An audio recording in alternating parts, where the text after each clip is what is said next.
Oggi pomeriggio a Marghera la storica assemblea che ha sancito la fusione di Confindustria Treviso e Padova, si chiamerà Veneto Centro con un peso di 170.000 imprese.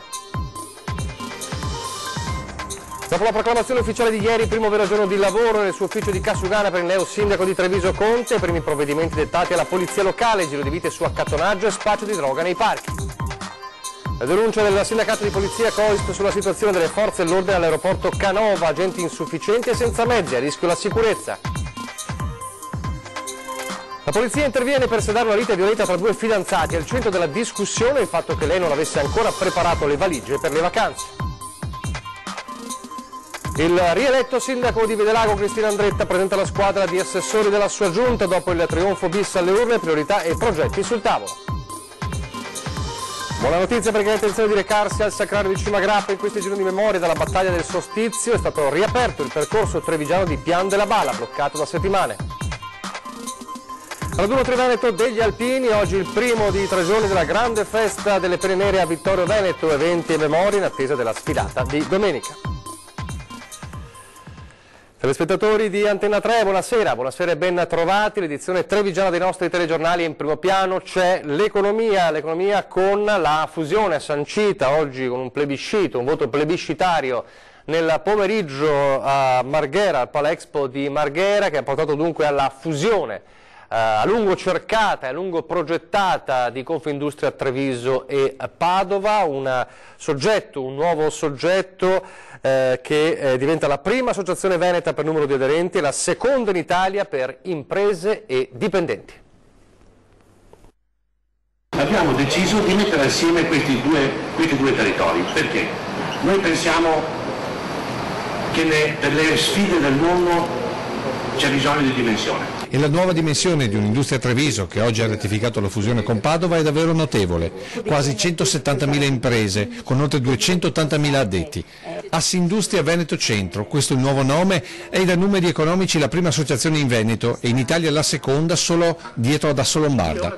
La firma al veneziano Palexpo di Marghera, nell'assemblea che con il titolo Costruire un nuovo triangolo industriale già punta a nuove aggregazioni. È un triangolo rappresentato da Padova Treviso con la nuova associazione, da Milano e Bologna. Un obiettivo importante per numeri e peso internazionale. Sono sostanzialmente 8 province che sono i vertici di questo triangolo.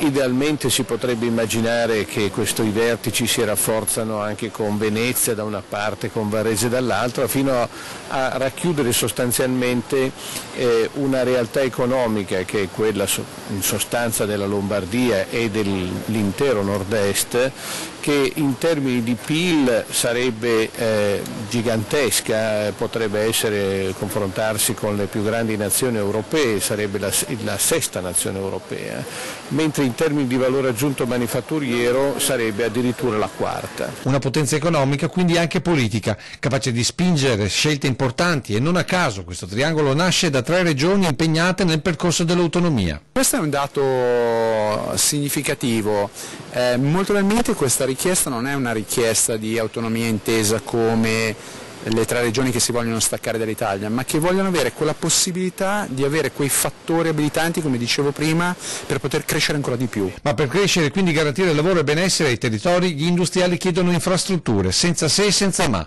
ad iniziare dalla TAV per arrivare alla Pedemontana. Un'area metropolitana, si caratterizza per essere connessa. Allora, se noi vogliamo essere area metropolitana, ma dopo non sei mesi, perché da Padova a Treviso che vuoi d'ora, andare a Milano non è il treno, questo non posso farlo, allora noi non siamo più niente. Allora, come dicevo prima, allora invece TAV sì, TAV no, cambiamo progetto, facciamo il Bernina, andiamo a vedere le colline del Franciacorta e quelle del Prosecco e andiamo a vedere chi ci mantiene.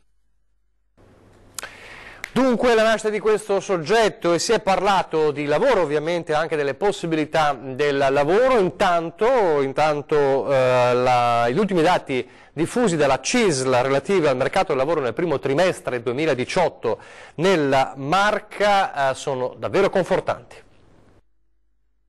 La luce in fondo al tunnel non è più un miraggio, ma oramai una certezza. Secondo i dati dell'ufficio studi della CISL, nel primo trimestre 2018 l'occupazione in provincia di Treviso è tornata ai livelli pre-crisi. Abbiamo superato il periodo più negativo per quanto riguarda la crisi, anzi abbiamo un saldo positivo di 215 unità rispetto all'anno 2008. I 30.000 posti di lavoro persi nel pieno della crisi sono stati ampiamente recuperati all'inizio di quest'anno. In gennaio è stato boom di assunzioni con 2.080 occupati in più rispetto allo stesso mese dell'anno precedente. Sempre nel primo trimestre le assunzioni sono state 37.620 a fronte delle 32.320 di un anno fa. C'è un consolidamento dei contratti a tempo indeterminato e un aumento dei lavoratori assunti su contratti di apprendistato. Sono soprattutto gli uomini tra i 30 e i 54 anni ad aver maggiormente beneficiato di questo momento favorevole e sono proprio gli under 30 a registrare un incremento pari a 4.400 unità. Per quanto riguarda poi i settori, beni il metalmeccanico e l'agricoltura. Stanno stabilizzando l'occupazione e c'è una ripresa del settore delle costruzioni, in particolar modo per quanto riguarda il settore legno-arredo e anche una piccola crescita nel settore dell'edilizia. Ma i dati non sempre si traducono in un benessere percepito, c'è dunque ancora da lavorare. La stagnazione dei salari piuttosto che le disuguaglianze sociali e l'impoverimento che anche a Treviso ha avuto i suoi risvolti non fanno percepire che ci sia di per sé una crescita, pertanto invitiamo le imprese di estendere la contrattazione in secondo livello, di estendere la possibilità di una ridistribuzione del reddito per mettere in moto l'economia che poi porterà sicuramente ulteriori benefici. La politica adesso, la politica cittadina dopo la proclamazione ufficiale di ieri, il primo vero giorno dalla mattina da sindaco nel suo ufficio di Cassugana per il neo primo cittadino Mario Conte, e tra le tante priorità sul tavolo e progetti anche un giro di vite dettato alla polizia locale su accattonaggio e spaccio di droga nei parchi. Telefonate, colloqui, riunioni sono giornate intense per il sindaco Mario Conte da ieri dopo la proclamazione al lavoro nel suo ufficio di Cassugana. Il primo cittadino ha avuto modo di incontrare i dipendenti e i dirigenti comunali. Massima concentrazione sul tema sicurezza di cui Conte ha parlato con il comandante della polizia locale Maurizio Tondato. Giro di vite contro l'accattonaggio. Daremo subito un segnale molto forte che a Treviso non si può fare quello che si vuole, quindi chi è qui deve rispettare le nostre regole, diversamente qui non c'è spazio. Ma nel mirino anche lo spaccio di droga. Maggiori controlli con l'unità cinofila per limitare appunto lo spaccio di droga nei parchi e nei punti critici della città. Sindaco poi in stretto contatto con il ministro dell'Interno Salvini sul tema immigrazione. Col ministro ci siamo sentiti via SMS, appena la squadra sarà al completo invierò una lettera con una richiesta di appuntamento, perché oltre alla caserma Serena ci sono tutta una serie di centri di accoglienza gestiti da privati che vanno regolamentati e vanno tenuti sotto controllo. C'è poi la questione ZTL. Migliorare la segnaletica delle ZTL e a chiuderle durante il giorno per favorire appunto il commercio e l'accessibilità al centro. Sono diversi gli appuntamenti che scandiranno l'agenda del sindaco da qui ai prossimi giorni. Già la settimana prossima farò un sopralluogo in tutti i cantieri della città e completerò il giro di tutti i settori del nostro comune appunto per capire quali sono le emergenze da prendere per mano fin da subito. Tutte questioni che Conte dovrà affrontare con la sua squadra. In questi giorni si susseguono le voci sugli uomini e le donne, almeno 4, che comporranno la giunta, ma il sindaco chiarisce, la scelta spetta solo a me. Daremo alla città la miglior squadra possibile di tecnici, quindi nel giro credo di una settimana riusciremo a presentare appunto la squadra. Quindi fine settimana prossima? Ma fine settimana prossima, al massimo lunedì 25.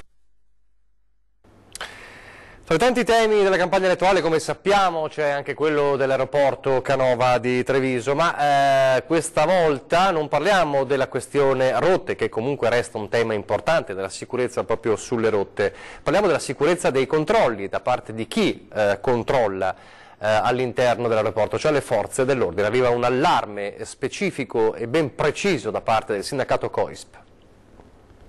La situazione non è grave, possiamo dire che è drastica. Non usa giri di parole Berardino Cordone del COISP nel parlare della situazione che vive la Polizia di Stato che opera all'aeroporto di Treviso. Dato il numero considerevole di voli e quindi del traffico passeggeri, all'aeroporto Canova il personale della Polizia di Frontiera è al collasso. Gli agenti sono insufficienti per garantire la sicurezza in modo adeguato. Siamo arrivati alle condizioni che non si riesce a garantire quella sicurezza dovuta ai cittadini che stanno sia all'aeroporto ma ai cittadini in generale. Cioè ora come ora, se andiamo a calcolare confronto al 2008, l'organico è diminuito e i voli sono raddoppiati. Se uno deve applicare il regolamento come si applica, è successo già diversi anni fa, si bloccano i voli. Con 7 uomini per turno andiamo a vedere, basta che se ne ammala uno e si blocca qualche altra parte.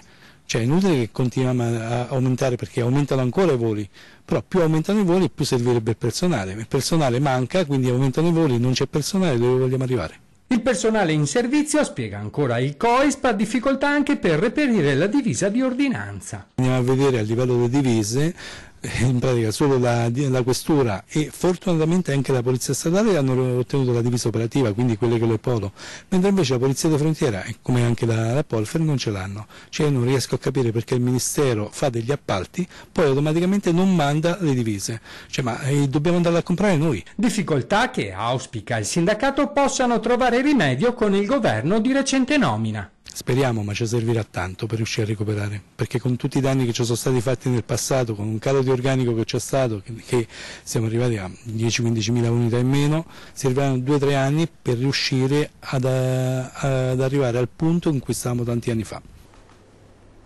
La cronaca adesso con la tragica morte di un 27enne nell'abitazione di un'amica a Ponte di Piave. I farmaci accanto al letto non hanno lasciato spazio a dubbi. Il 27enne di Goro, da qualche giorno a Ponte di Piave, è morto per droga. Un risveglio atroce per la ragazza che dormiva con lui e che lo ospitava da qualche giorno. Ieri verso l'ora di pranzo l'allarme immediato al pronto soccorso. La corsa è inutile per quel corpo già freddo da ore. Sconvolta la 22enne pare già conosciuta dai carabinieri come assuntrice di stupefacenti.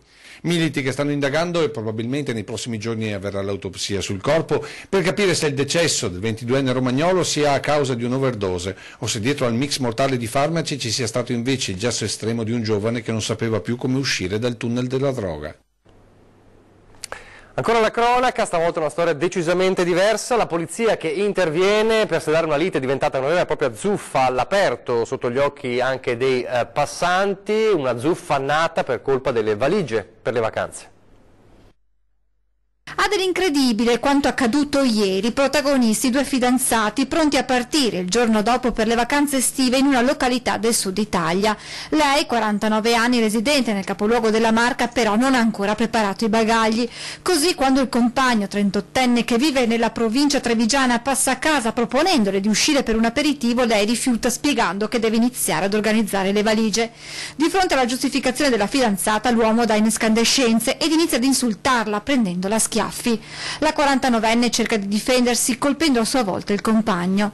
La donna riesce poi ad allontanarsi e chiama la polizia che arriva nell'abitazione. Gli agenti calmano la coppia e poi avvertono i sanitari del SUEM che prestano soccorso alla fidanzata. Nessun provvedimento nei confronti dei due che alla fine hanno fatto pace e sono partiti per le loro vacanze. Torniamo alle amministrative, l'altro comune, come sapevamo, che poteva andare al ballottaggio nella Marca trevigiana era Vedelago. Anche a Vedelago non c'è stato bisogno del ballottaggio, la grande vittoria bis di Cristina Andretta che oggi ha presentato la sua squadra. Ecco sotto gli obiettivi dei fotografi la nuova squadra che affiancherà la neoeletta Cristina Andretta, riconfermata sindaco di Vedelago con il 66% delle preferenze.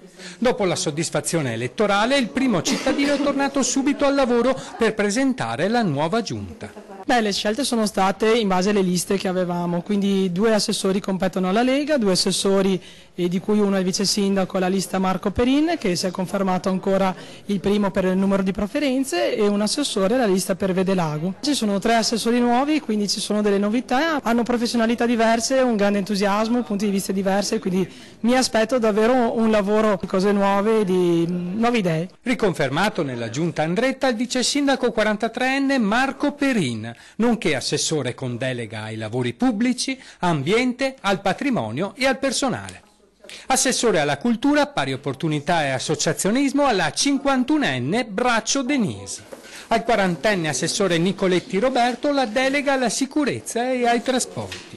Per il 48enne assessore Giorgio Marin la delega all'urbanistica, bilancio, attività produttive ed agricoltura. Per il 38enne assessore Fabio Ceccato invece lo sport e le associazioni sportive. Chiaro fin dalla campagna elettorale l'impegno e gli obiettivi della nuova giunta. La posa della prima pietra del plesso unico a sud va fatta entro 100 giorni, l'avevamo detto, quindi vogliamo lavorarci affinché questo avvenga. Poi subito l'area per i giovani, abbiamo detto che i giovani erano la nostra priorità. Prossimo impegno il 25 giugno per il primo consiglio comunale. Da lì ci sarà il giuramento del sindaco e la proclamazione del presidente del consiglio. Lei ha ringraziato i cittadini, perché? Perché i cittadini hanno confermato la fiducia, l'hanno fatto anche con un buon numero di voti, li ringrazio davvero per la fiducia e vogliamo lavorare per dimostrare che non hanno sbagliato. E adesso a Vittorio Veneto, dove vedo già il nostro Lucio Zanato, oggi primo giorno del raduno Triveneto degli Alpini, a te subito la linea Lucio. Buonasera ai telespettatori del telegiornale di Treviso, da Vittorio Veneto, piazza come vedete quella del municipio già piena di gente gremita di persone per l'accensione della fiaccola che a breve arderà qui vicino al monumento ai caduti, al monumento di Franco Murer, lo vedete qua. Si stanno ancora facendo, diciamo così, si racconta un po' della situazione. 19:45 dovrebbe iniziare la cerimonia, la fiaccola sta arrivando praticamente da tutti i luoghi dove ci sono le diverse sezioni e a breve appunto ci sarà questa accensione e anche lo scoprimento vicino a questo monumento della targa ricordo di questa donata Triveneto degli Alpini, che si apre ufficialmente così, anche se questa mattina alle 8:30 è iniziato tutto con l'alzabandiera e poi naturalmente con una serie di cerimonie attraverso i vari paesi della vallata. Allora, poi questa sera cosa ci sarà? Ci saranno le bande, ci saranno i cori alpini, ci saranno anche delle altre manifestazioni con degli spettacoli, tutto questo per la prima serata, quella di venerdì su sabato, che noi cercheremo e seguiremo poi nel corso delle prossime ore. Sentite, si sta già preparando tutto quanto, io purtroppo non riuscirò a farvi vedere tutta la cerimonia perché è molto lunga, vi racconto la serata di questa sera avrà appunto questi appuntamenti con le manifestazioni che termineranno con la notte verde. Domani invece a 8:30 alza bandiera, altre manifestazioni nel pomeriggio, addirittura l'arrivo in Duomo della fiaccola che arriva da Monteberico e poi naturalmente domenica dalle 8:30 lo sfilamento, l'inizio della domenica con lo sfilamento della donata Triveneto degli Alpini. Per il momento da Vittorio Veneto è tutto, restituisco la linea allo studio. Grazie Lucio e buona continuazione, buon lavoro ovviamente, ci racconterai anche nelle prossime ore, nei prossimi giorni la grande festa, adesso la pubblicità.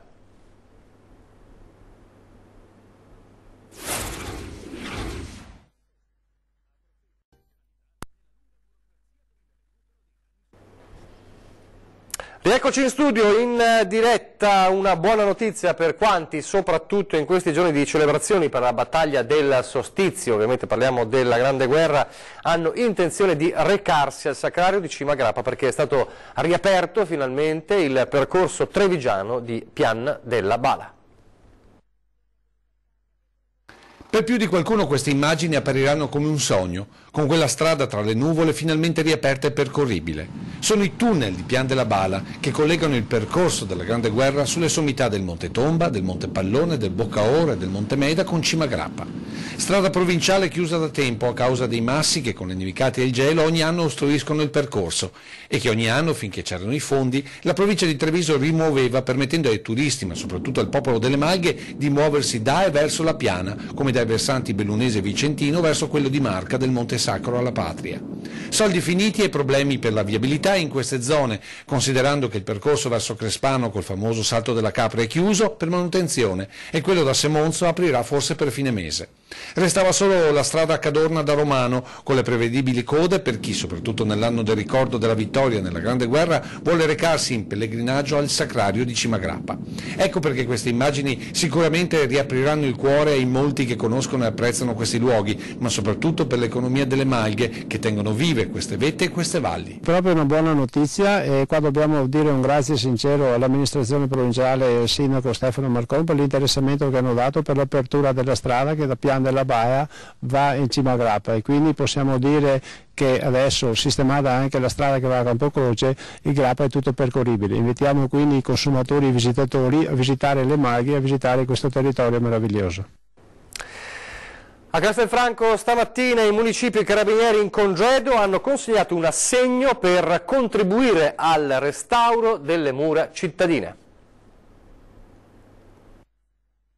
Una stretta di mano e in primo piano l'assegno da 2.000 euro che la sezione di Castelfranco dell'Associazione Nazionale Carabinieri in Congedo ha consegnato al vice sindaco Gianfranco Giovine, soldi donati per il restauro delle storiche mura cittadine. È un autofinanziamento che si sono creati nella associazione di Castelfranco Veneto e che naturalmente ha dato come frutto 2.000 euro di donazione. Un gesto straordinario, così il vice sindaco ha definito la donazione dell'associazione. L'associazione Carabinieri prima naturalmente militando direttamente al servizio della comunità e della nostra nazione, ma adesso anche in congedo di fatto sono sempre disponibili e sempre naturalmente una realtà a cui si può fare riferimento. 7 milioni di euro, a tanto ammonta il restauro delle mura castellane. L'amministrazione comunale con propri fondi è intervenuta con 700.000 euro utilizzati per il restauro della torre di nord-ovest che a breve verrà collaudata e poi aperta al pubblico.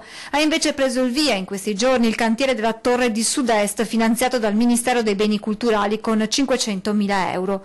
Accanto a questo impegno c'è quello nato in collaborazione con la nostra emittente, la campagna di raccolta fondi popolare con circa un centinaio di cittadini, anche da fuori Castelfranco, che hanno risposto donando piccole somme. Finora sono stati raccolti circa 5.000 euro e adesso arriva il contributo dei carabinieri in congedo. Speriamo anche che sia poi di emulazione per altre associazioni che possono così sentirsi vicine a quelli che sono gli obiettivi che questa amministrazione si è posta nel restaurare le mura della città. L'avete visto anche in sovraimpressione, l'avete sentito nel servizio, come sapete questa iniziativa di salvare le mura è stata adottata da Antenna 3 in collaborazione appunto con il Comune di Castelfranco, adottare le mura di Castelfranco per salvare quello che è un patrimonio non solo di chi abita a Castelfranco ma di tutti i trevigiani, di tutti i veneti. Allora vi rifacciamo vedere qual è l'IBAN per donare anche una piccola offerta, perché il patrimonio, come dicevamo, è di tutti. Questa è la causale, la vedete in sovraimpressione, e l'IBAN, che è molto lungo, lo facciamo vedere ancora così c'è la possibilità di segnarselo nel caso appunto abbiate carta e penna sotto mano. Adesso lo sport, abbiamo già anticipato ieri con l'inizio della tappa veneta del Giro d'Italia Under 23 che attraversa il Veneto in questi giorni e che domani porterà alla tappa più importante, quella trevigiana. Quasi ad un mese dal passaggio del Giro d'Italia, la Marca si prepara ad accogliere un'altra corsa ciclistica in rosa, quella degli Under 23, che concluderanno il loro Giro d'Italia proprio nel Trevigiano domani a San Pietro di Feletto.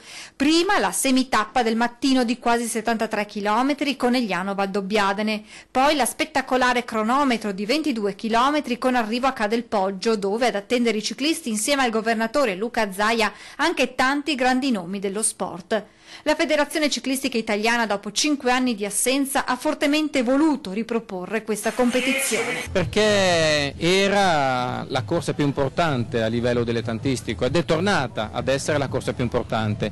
Un modo per confrontarsi con i migliori parità che arrivano da ogni parte del mondo su un percorso difficile. Il Giro d'Italia Under 23, tappa dopo tappa, ha attraversato Emilia-Romagna, Lombardia, Trentino fino ad arrivare in Veneto e i nostri atleti si sono fatti valere. Per quanto riguarda gli italiani stanno faticando, ma è normale, abbiamo comunque vinto alcune tappe, abbiamo diversi corridori che si stanno mettendo in evidenza, ma la cosa importante è essere ripartiti. Dunque si è saliti nuovamente in sella con una competizione internazionale, un'occasione importante per i campioni di domani per crescere e diventare ancora più competitivi. L'unica maniera che abbiamo per restare a livello tra le migliori nazioni del mondo è quella di proporre dei percorsi, delle corse a livello dilettantistiche al top, come questo Giro d'Italia Under 23.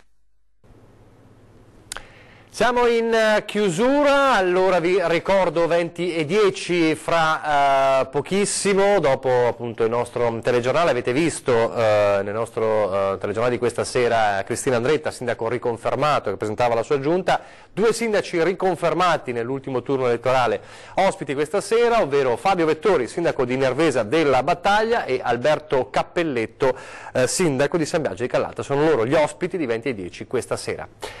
E adesso vi lascio le previsioni del tempo. Grazie per averci seguito e arrivederci.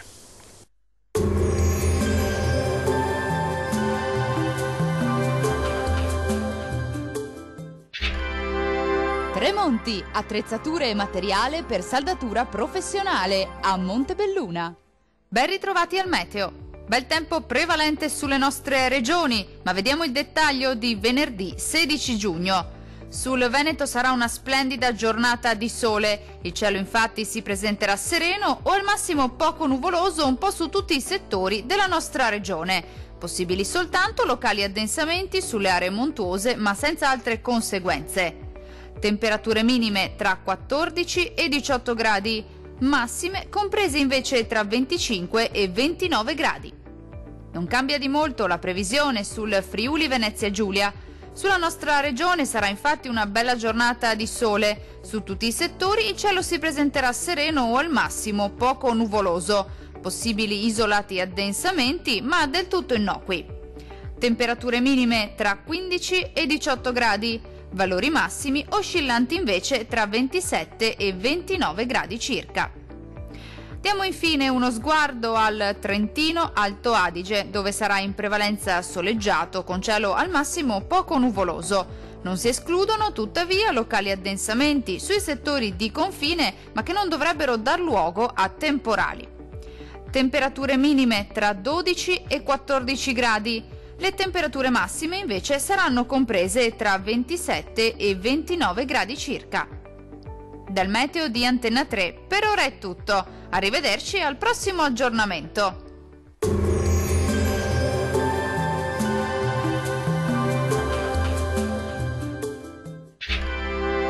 Tremonti, attrezzature e materiale per saldatura professionale a Montebelluna.